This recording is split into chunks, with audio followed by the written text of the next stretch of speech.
चलो। बिस्मिल्लाहिर्रहमानिर्रहीम। अब शुरू होगा गुस्ल का बयान, है ना, कि हमें गुस्ल में क्या क्या चीज़ें, कौन सी चीज़ें सुन्नत है, कौन सी चीज़ें फ़र्ज़ है, कौन सी वाजिब है, कौन सी सुन्नत है ना, और गुस्ल का तरीका क्या है। तो आज हमें सबसे पहले सीखना है गुस्ल का तरीका, जो कि अक्सर लोग ये शिकायत करते हैं कि हज़रत वो गुस्ल का तरीका क्या है, हमें गुस्ल का तरीका सिखाओ, है ना। तो आज हम सीखेंगे कि गुस्ल कैसे किया जाता है ना। बेशक। तो गुस्ल करने का तरीका क्या है, ये सबसे बड़ा सवाल है। अब उसका जवाब क्या है कि गुस्ल करने का तरीका ये है कि सबसे पहले गुस्ल की नीयत करें।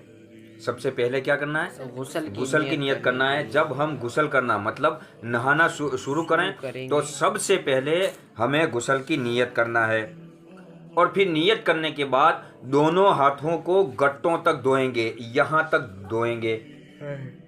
सबसे पहले गुस्ल की नीयत करना है, उसके बाद दोनों हाथों को गट्टों तक धोना है।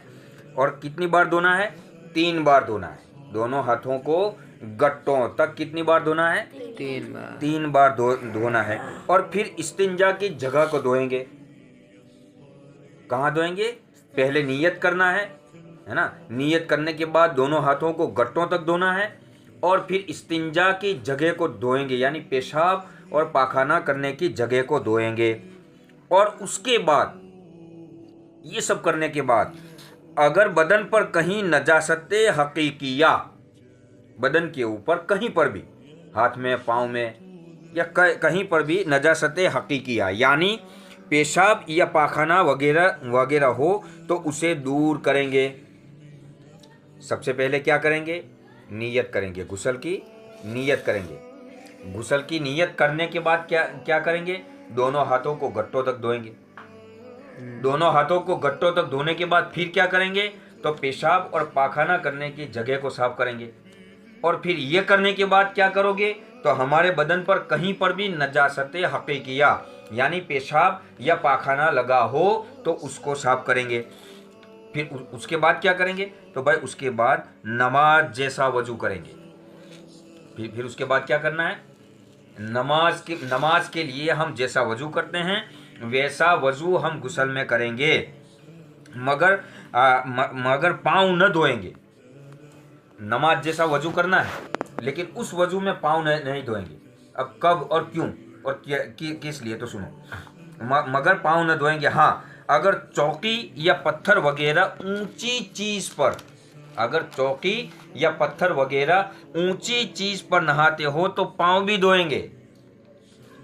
पाँव कब नहीं धोना है, जैसे हम तालाब में नहा रहे हो उस वक्त हमें पाँव नहीं धोना है, क्योंकि तालाब में जब हम जाएंगे ना नहाने के लिए, जब तालाब में गिरने वाले हैं ना, या नदी में नहा रहे हो या नहर पर नहा रहे हो, है ना, या फिर ऐसी जगह पर नहा रहे हो जहाँ पर पानी जमा रहता हो, ऐसी जगह पर हमें अगर नहाना है, गुस्ल करना है तो पाँव धोने की ज़रूरत नहीं है। अंदर जाएंगे वो पाँव धुल ही जाने वाले हैं।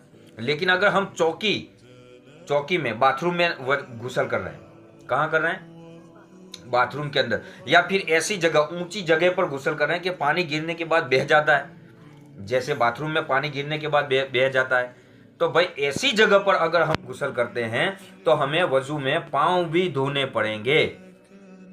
समझ में आई बात।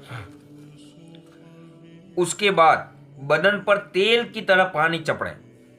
जिस तरीके से हम तेल लगाते हैं सर में, बस बिल्कुल वैसे ही बदन के ऊपर तेल की तरह पानी को चपड़ना पड़ेगा, मलना पड़ेगा, है ना। फिर तेल की तरह पानी चपड़ें। फिर 3 बार दाहिने कंधे पर पानी बहाएं, और फिर 3 बार बाएं कंधे पर पानी बहाएं।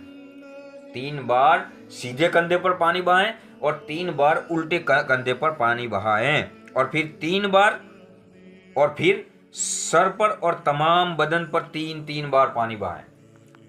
फिर क्या करना है, 3 बार सीधे कंधे पर पानी बहाना है, 3 बार उल्टे कंधे पर पानी बहाना है, और फिर 3 बार सर पर और पूरे बदन पर पानी बहाना है।